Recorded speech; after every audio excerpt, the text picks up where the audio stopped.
Hey everyone, in this video, I'll show you how to create interactive three-dimensional models in Spline. If you want your models to respond to clicks, hover effects, scrolling, or other user actions, Spline makes it possible without needing advanced coding skills. In this guide, I'll walk you through the entire process step by step in 2026. First, open Spline and either create a model from scratch or import an existing one. This will be the object that users interact with on your website or project. Next, adjust colors, materials, lighting, and positioning. Before adding interactions, it's a good idea to make sure your model looks exactly the way you want. Now select your model and open the Interactions panel.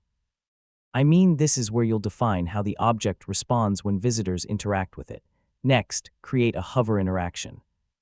You can make the model rotate, scale up, change colors, or trigger animations whenever someone moves their cursor over it.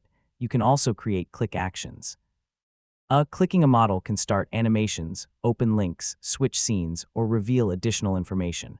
Once your interactions are ready, preview the project and test everything carefully. Make sure the effects feel smooth and work exactly as expected.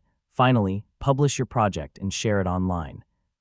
Your interactive model can be embedded into websites, portfolios, landing pages, or client presentations.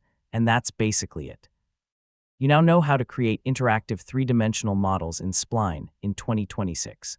With a little creativity, you can build experiences that are much more engaging than static designs.